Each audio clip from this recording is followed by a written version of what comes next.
Hello there! Welcome to another episode of the Star Wars Minute. It's your daily podcast in which we analyze, scrutinize, and celebrate The Last Jedi 1 minute at a time.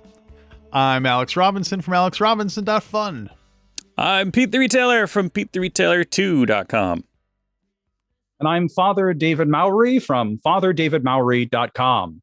Welcome back, Father David. I think you've been an all-star before, correct? I have been all kinds of all-stars. I was a Patreon all-star during Right. Attack of the Clones, and I was a bonus audience member for the minutes recorded on the cruise. Sure. I was an all-star for that riveting lunch scene in The Force Awakens, and now I get to be an all-star here on Crate. Yes, well, thank you for returning. You get a good one. I like how you're always showing up in different permutations. Like first you're a cruise companion, then you're in a First as a laugh track, and then So anyway, we're here to talk about minute 129 of The Last Jedi. Minute 129 starts with Luke telling his sister he was sorry. And then it ends a minute later with Luke getting one last chance to kiss his sister. the full character arc in between the first time he kissed Leia and the last time he kisses Leia. Yeah. Well, interestingly, I thought about it, and as far as I can reckon, this is the third time Luke and Leia kiss. But it's interesting that the other two, Leia initiated them, and this is the one that the farewell one is sort of instigated by Luke. So I don't know. I found that kind of like sweet for some reason. Yeah, well, there's actually a really nice symmetry, right? Because we have Leia kissing Luke on the cheek for luck. Then we have full lip contact for complete grossness. And then we have Luke kissing Leia on the forehead here. So there's this really nice symmetry because it's all poetry. It all rhymes. Yeah, totally. So it's making like an arc, a literal arc. It's like cheek, lips, head. The crescent moon of intimacy. Exactly.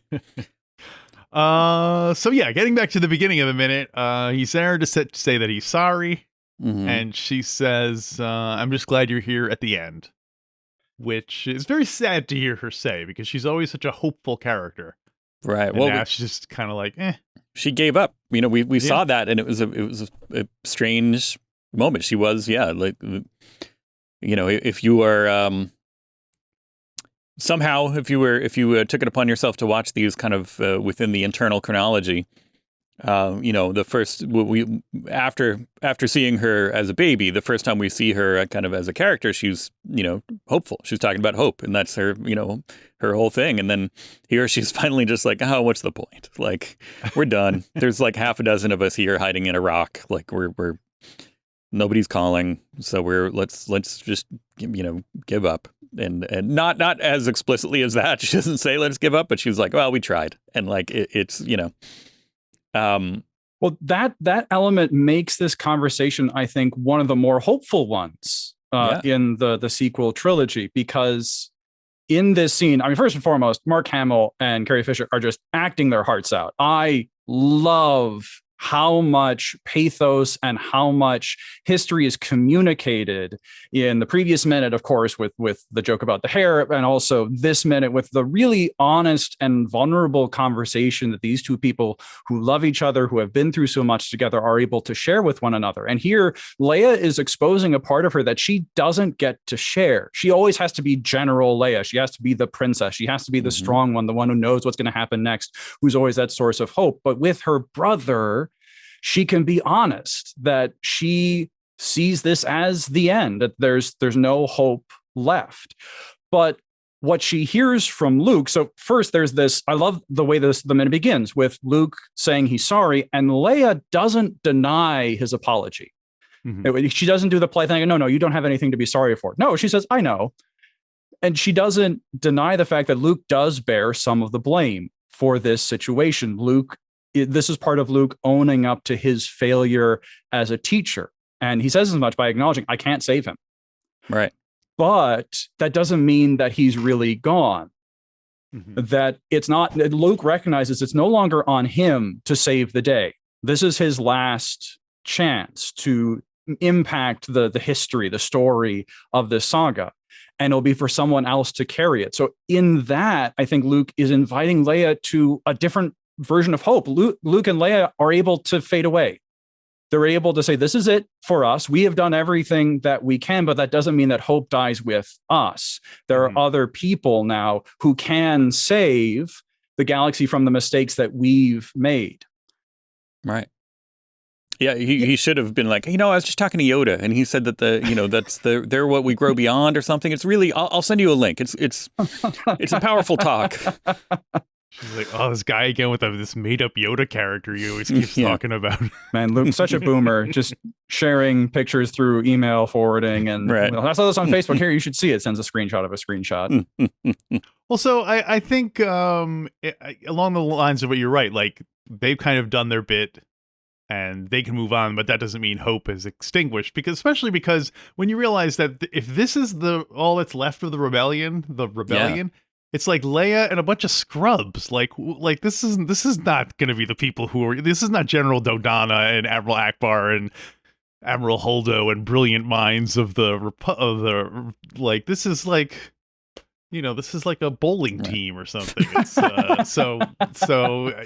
sometime hopefully Broom Boy and his people will pick up the mantle and not to I'm sure there are some good kind of strategic minds here in these guys that are left over in well, two of them are unidentified. Finn, Poe, Kai Frenali. Unidentified ski speeder pilot, I think is in here. Rose is back up on her feet. Rose, we've got Cato Kokonix is here, and what's her name is she's a strong. What's her name? And the guy with the hair. Forget. Yeah. Well, how do I? Guy was on Lost. That guy. Mm-hmm. Not yet. He'll be there later. Oh, okay. Wait, which guy from Lost? I don't know. Isn't one of the rebel generals someone from Lost? No. Well, Major Emmett, you mean? I don't know. He's there. He's around somewhere. Major Emmett, I think, is still here. Right. But I was thinking Wexley is always just behind the camera in all these scenes. I'm sure. He's out doing some shopping. Yeah. No, what's her name? Oh, Lama Daisy. There you go. Yeah. She's here. She's a talented administrator. I'll give her that. But right. Well, it doesn't seem like the kind of like that's damning with faint praise. Hey, she really knows how to put together Leia's calendar. She's really great at that. If we're going to come back from nothing, we're going to need organization. We're going to need somebody who knows how to schedule and yeah, somebody who Rebellions can do a are built on scheduling. Yeah. Does Leia think that she is about to die? Or does she think, because I would imagine, then again, Kylo Ren just killed his father, so, who knows what his intentions are. But I imagine Leia would be much more valuable to the First Order alive than dead. First Order doesn't really seem all that interested in show trials. Seems like they're much more interested in just eliminating obstacles and squashing bugs as soon as they get it. The way Leia's talking, it certainly sounds like she expects to die. That freight glider here at the end reminds me of the scene at the end of The Return of the King when Frodo and Sam are on the slopes of Mount Doom. You got all the lava coming down around them, and Frodo says to Sam basically the same thing: "I'm glad you're here at the end of all things." And there is a grace and a humility in the face of death here that we don't see from villains. Villains go down kicking and screaming. There's not the same resignation, at least in Star Wars, like we see in Leia, where she's prepared for this. And the most important thing for her is that she's with her brother. She's with a person that she loves. And it's not the failure that's the most important. Assigning blame isn't what's most important. It's that we get to see each other again. Right. And we do know that these, that just like her mom, maybe just like her mother, once she gets overwhelmingly sad, maybe she will just die just from from that. So sheer heartbreak. Regardless of whether they kill her or not, they'll be like, we never even laid a finger on her, and she'll just be laying there dead. Ooba. Ooba. The it did.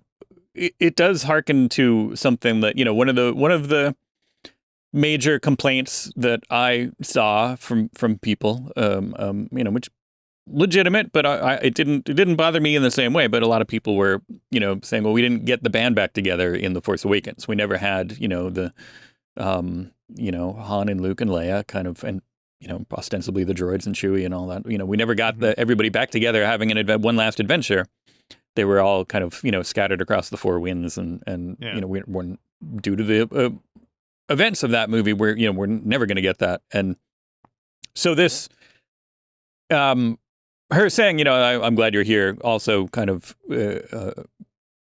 addresses that a little bit. It's like, all right, well, we do get, the two remaining pillars of our original group, right? At least, they can be here together. We can have this one moment of for the fans, for the narrative, for it's all coming together one last time.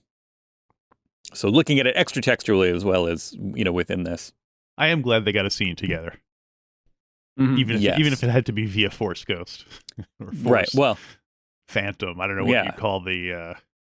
Don't power here. I think you're forgetting that they also have that scene at the end of Rise of Skywalker when they show up and they give the thumbs up as ghosts. They give Rey the thumbs up. They sign off like yes, you are legally allowed to use the name Skywalker in all future endeavors. They show up with their Force Ghost adoption lawyer to sign the Force Ghost adoption papers for power of space attorney and right. So similarly, the power of space attorney. Sorry. We touched, I guess, a bit on whether or not Leia knows he's a Force ghost or not, or if he's a projection or whatever. And so this is where he gives her the dice, where he puts his hand on her hand, and so that's the first time they would theoretically be touching, right? And I'm wondering, so Leia looks up like she's having some kind of moment of recognition, but I don't know if that's just because she's feeling the dice in his hand, like she wasn't expecting that, or whether she's like, wait a minute, he's not even really here. This is like she's feeling his Force ghostness. You know what I mean? Right. Like I should be feeling a hand there, but I'm not feeling touching anything. Force Ghost hands. Exactly. It seems cruel. It seems cruel in a way if she doesn't know he's a projection. Like if she really thinks he's there, I don't know. For some reason, that seems mean to be. It turns out he's a Force ghost, and he wasn't really there. I think Rian Johnson is setting up the clues for the eventual reveal, because in this scene, it's clear Leia realizes something as soon as she takes Luke's hand. And in the moment, what we're led to believe is that it's the dice. But looking back, I think you can read this as the moment where she no dice. Well, yeah, there aren't any dice, and there's not any Luke in terms of a physical presence, and that's what she realizes in the moment. And Leia is kind of like Jedi, but for dissertation kind of. She's like a doctor except for finishing the dissertation, so she is very powerful in the Force, and so she knows enough to realize, I realize that something weird is going on here, but she doesn't. You think up until now she has thought he was real? Yes. Yeah, I think so. Because all evidence points that way. He blocks light when he comes in with his dramatic entrance earlier this week. And he's talking to her. He's dyed his hair, obviously. I think she can tell he's been using space just for men. Right. Just for spacemen. Just for spacemen. Tired of that helmet hair? Try it just for spacemen. We've got like Biggs doing Biggs can't do commercials. Yeah,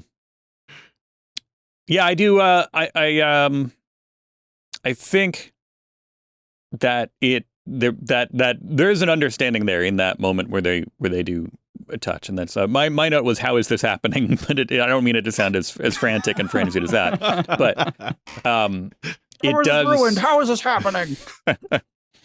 It does. There's definitely something there. And I not just because of basically there's three things going on there. There's Leia being another Force user. Yes. Leia being his sister. Yes. And Leia just being kind of, very intelligent and clever in these situations. Leia always has a good inkling of what's going on.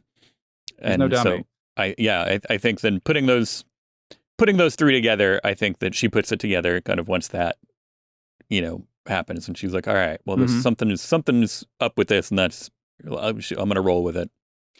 And the hand-to-hand moment, I think, also adds more nuance to Luke's line, "No one's ever really gone," which I love that line so much. First, in terms of the cinematography, if you've been watching this scene, the camera is doing a lot of static shots, just cutting from speaker to speaker. But on Luke's line, we get a pan as he says that. There's just this little bit of movement in the background where you can pick up the sense of movement, the sense of dynamism that, okay, yes, it's the end, but that doesn't mean we're going to stop. That doesn't mean the whole thing is finished. No one's ever really gone. And he says that in reference to Ben Solo. So Ben isn't really gone. He's still there. Mm-hmm. He puts his hand in Leia's, and even though he's not there, he's gone in a sense. Luke's not really gone. He's still present to Leia in this moment. And then last thing is the dice. Han's not really gone. He's still around. He's there in Luke and Leia's memory of him, which the dice represent. And Han's still around in Ben Solo. And all of those things, all those various layers should speak to a sense of hope in this scene without really needing to overuse the word hope, which is one of my gripes with the Disney Star Wars movies, that I think they had a hope quota for every single movie and they had to hit 100 in so many minutes. But this actually communicates that sense that there is a future available to us that we can move toward. And even if we don't see a way toward it, still we can find a way to get there because no one's really ever gone. Right. Yeah. Yeah. I mean, not even... I agree with what you say, Adam. Also, that's not even kind of adding in the extra textual layer of, Mark Hamill saying this to Carrie Fisher, who by the time the movie came out was no longer with us, and so it's like this extra oh, no one has ever really gone, but and the I'm starting to get a little. There's the total. I'm worried that during those when we're covering that minute of the movie, even on the episode, I'm going to get a tingle. I'm going to start to tear up when it's that, for the in loving memory of our princess, or I'm forgetting the wording, but that with the music behind it always gives me a little And now even just thinking about that in relation to this statement, this part of this movie, I'm getting a little, I'm going to drink my coffee for a second. I definitely felt some feels when he puts the dice in her hand, and I guess it's when she looks at it that the Han Solo and the princess music starts. Yeah. And that was, that was one time I was keenly, after being on Star Wars Music Minute, and being, reminded of how ignorant I am about music and stuff. This was one where I was like, oh, I know that, I definitely was in emotional, you stood up in the theater. Yeah, exactly. They were having this nice, quiet, emotional moment. You're like, I know that song. Star Wars! I just yelled it in the theater. I got that reference.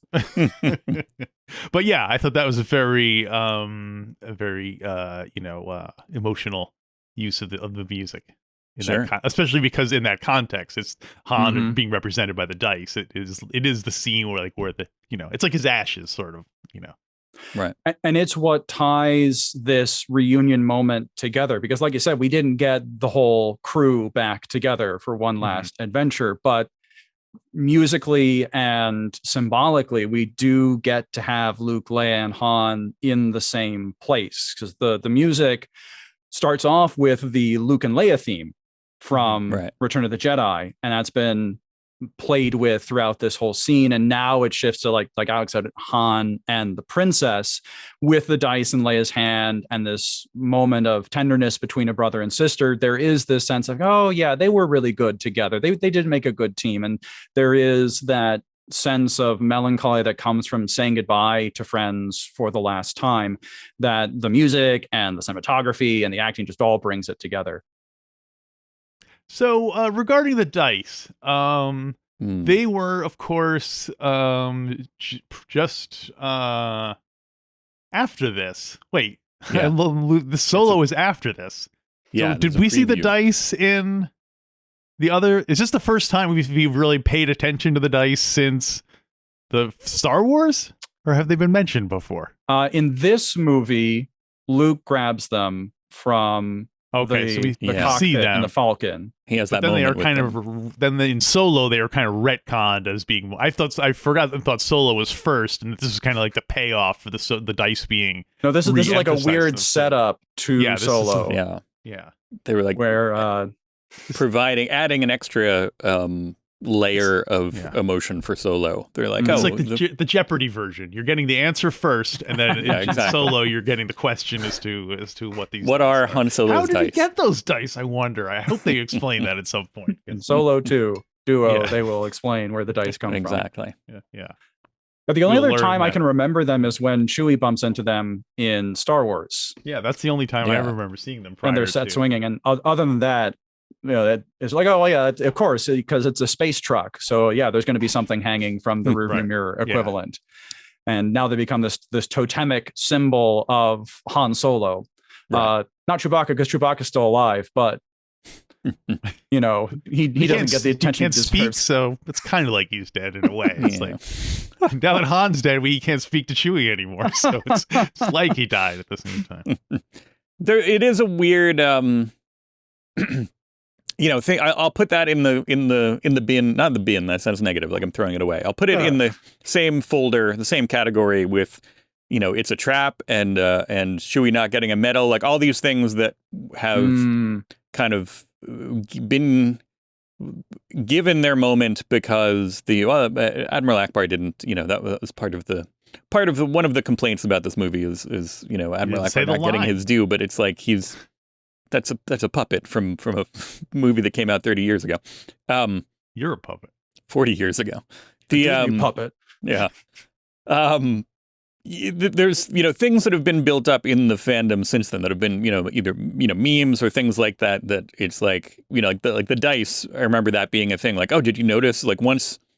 Maybe it was with the laser discs or something, because I feel like with home video release, you couldn't really tell what was going on. But then as the image resolved and got clearer, as we got higher resolution, it's just like, oh, did you see he bumps his head on some dice there? There's dice hanging from the rearview mirror, and that was like eventually evolved into a thing that we knew about and talked about.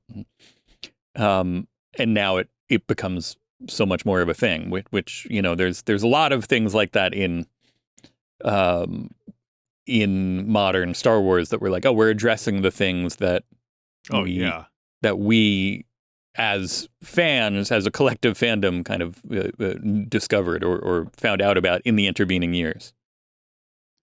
Yeah, totally. I mean, that's for better or for worse. I mean, that's why we have a Boba Fett TV show. Basically, it's because Boba Fett became a big thing after the movies were out. Yeah, I feel like they kind of, even like in The Force Awakens, I know they got a lot of grief, or not a lot of grief. They got some grief that Chewie and Leia never had a moment together reacting to the death of Han Solo. You know what I mean? That Rey, who had never met Princess Leia before, is now suddenly all like, oh, they're there. They're like, they're the ones comforting each other, as opposed to his family dog he's had for all this time. So then in Rise of Skywalker, when spoiler alert, Princess Leia dies, they have Chewie like, Roar! Like yelling and be like overcompensating for that other previous scene. I felt like, but so we'll get Luke there. Dies unmourned. It's a balancing act. It's We'll get there down the road, but I'm pretty sure I'm going to suggest that is a howl of freedom, that he's finally legally there are no claims to his life debt, and now he's that's him like falling down on the ground and being like, party. Yeah. Just like in the ice hangar in Hoth when they closed the doors for the night. Chewbacca said, "Yes, this is it. I'm free." Yeah, exactly. Thank the life day gods. He's like, please, banging his head on the ladder. Like, please, come on. I've got a family. I'll give up the drinking. Just do this one thing for me. Exactly. Oh dear, poor Chewie. I wonder who owns him now. So anything else for minute 129? The only other note I had was the tenderness with which the forehead kiss was given in the cinematography itself, where beautiful. You have this really tender gesture leaning in, and with the light coming in from the hole that's been blown through the door. Everything is beautifully silhouetted, and you have this moment that shows that Luke really does love his sister. And I think he's coming to terms with losing that relationship by turning in on himself so much after his failure with Ben, that he was punishing not only himself, but punishing all the other people in his life for his own failure. And now at the end, he gets to reconnect and have this authentic moment with her. And it shows he knows the value of what he's about to sacrifice. He's here to face Ben Solo. He knows he can't save him. He's going to do it anyway. And he knows that it means losing these people that he loves in his life. But he knows it's the right thing to do. He's learned from his failure, and he's going to go do the hard thing.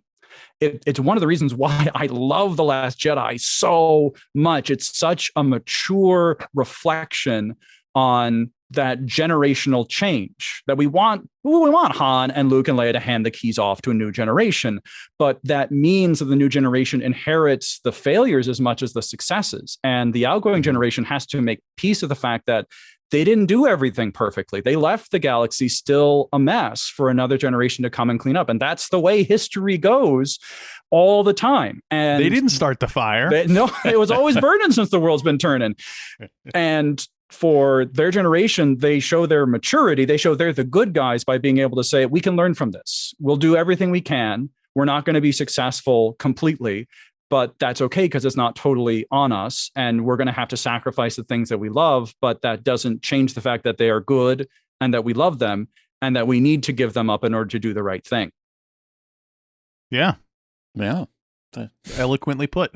Yeah. I like Alex and I are both just like, yeah, because we can't follow that up with anything as insightful. It's like, yeah.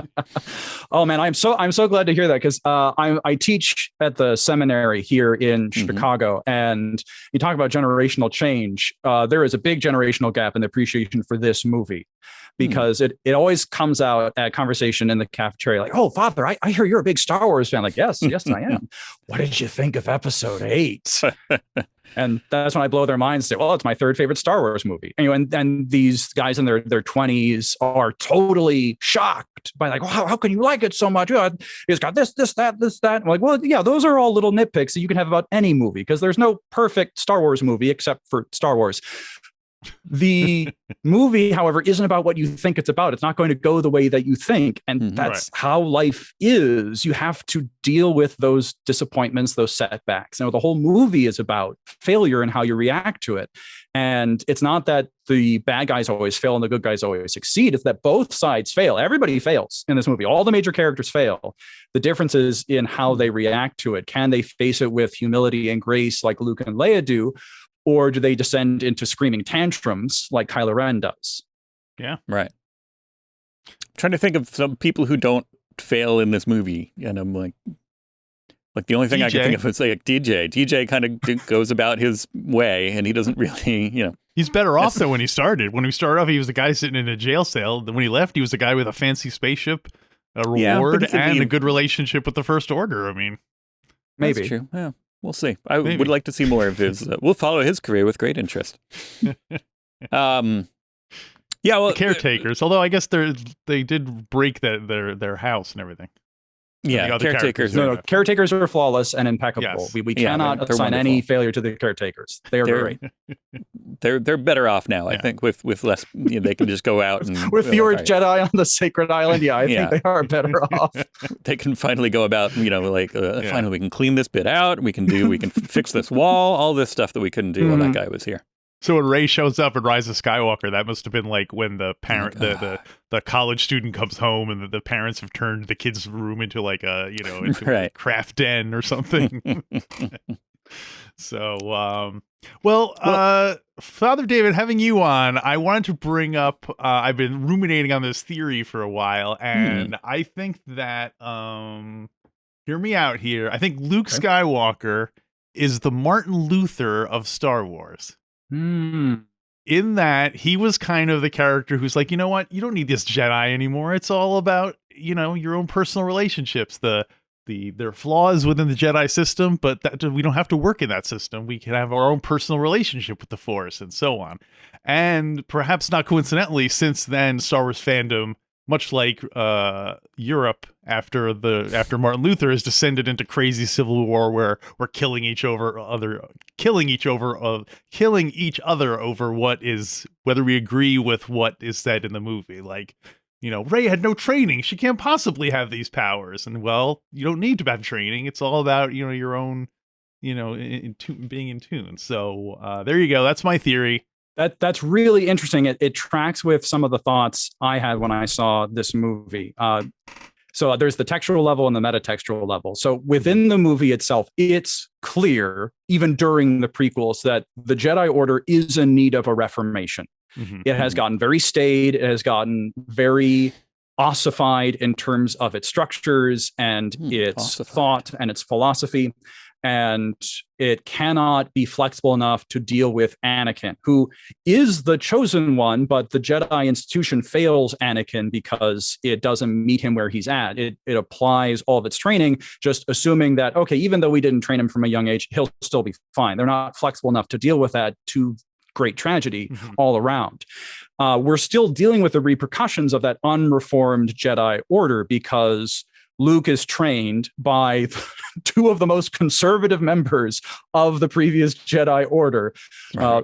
Yoda, I was there at the beginning, and Obi-Wan rule follower Kenobi. And it's only after death that Kenobi starts to loosen up a little bit. That's his middle name, rule follower. I like that. Little known. So Luke has inherited a vision of the Jedi Order that was still in need of reformation. And even in the face of the failure of the Jedi Project, Yoda and Obi-Wan are still focused on the age-old struggle between Jedi and Sith. And so Luke can't react well to that need for reformation. He internalizes the failure not only of himself, but of the Jedi Project as a whole, because the burning of the Jedi Academy he set up is the final rejection of that unreformed Jedi Order. And so instead of learning a lesson and changing, he just collapses in on himself and wants the Jedi Order to die completely with him. That's what makes the scene between Kylo Ren and Rey so exciting after the throne room fight, because there's this sense like, oh, is something new about to happen? Anything can happen now. Yeah. Okay. So I mean, like, let's ignore the sinister overtones of what Kylo Ren is saying about letting the past die. I mean, there's some truth to that we need to move on, but maybe not in the way that he envisions. So maybe Rey can bring some good in, and maybe there can be something more. But it's clear that Kylo is not learning from failure. He's just going to keep making the same mistakes over and over and over again. So Rey has to be alone and finding a new way forward. Now, to the point about Luke being Martin Luther, I like that idea. I think it falls apart based on the fact that Luke doesn't read the original Jedi texts, because of course Luther's big thing was going back to the text of sacred scripture and basing everything just on interpretation of the text itself and rejecting the traditional interpretations provided by the church through the authority of popes and councils and tradition in general. So where Luke fails is not so much in a Martin Luther kind of way, but in a Joachim of Fiore way. And that joke is for all the theology nerds who listen to your podcast, and I will refuse to explain it. Then on the metatextual level, I've made this comment a couple times. It's fascinating to me, the use of the word canon around Star Wars, right? That there is a sacred deposit of knowledge that is publicly revealed. It is known to everyone, especially with the advent of Wikipedia, that everyone can find out everything about everything in Star Wars, from Boba Fett to ducks. Then there was a sacred authority behind it as well, that George Lucas determined what was canon and what was not. And when George Lucas hands over the reins, this is a moment that every religious community faces with trepidation. What happens when the original founder, the original visionary, the real creative driving force passes away? Is the project healthy enough to survive the next generation taking on that project? Now, I would make the argument in the case of Christianity, the fact that I'm still a priest 2,000 years after the death of Jesus speaks to the health of the project. I'm a little biased. I'm professionally invested in it, but I think that's not nothing. I think there are a lot of people that would agree with you around the world. Yeah, I think so. Yeah, I like to think I have a couple friends who would agree with that. Yeah. With Star Wars, I don't know if it's been as successful as that. With Lucas stepping back, all of a sudden the reins are passed not into a disciple, not into an individual who has studied at the feet of the master, but to a corporation, into a company that is interested in cultivating its portfolio and entertaining people and telling a story, but also with an eye to profit. Whereas Lucas was just interested in telling his story at first. Things changed as we went on. But anyway, at least at first, he was coming to it from that artistic vision. So you have these similarities to a religious community's generational shift with Star Wars as well. Can the new authority figures who purport to be following in the footsteps of the founder deliver and honor what's come before? And with the massive split that has come in reaction to this movie, I think you can draw some parallels to a fundamentalist versus a, for lack of a better term, dynamic interpretation of a kind of sacred deposit. The fundamentalists had an idea. This is what it means. This is what it always means. This is what it's always going to mean. So we always have to read it this way. And the dynamic interpretation is, okay, all of that is true, what's come before, but what comes from that? How does it continue to grow? And that's something in my own Catholic tradition we take very seriously. The idea that all of the doctrines of my church do not drop fully formed from the pages of the Bible. It requires a community to sit with it, to live it out, to see how the interpretation of the truth of God needs to be expressed in different eras and different times. The needs of Martin Luther were different from the needs of Father David Mowry in 2021.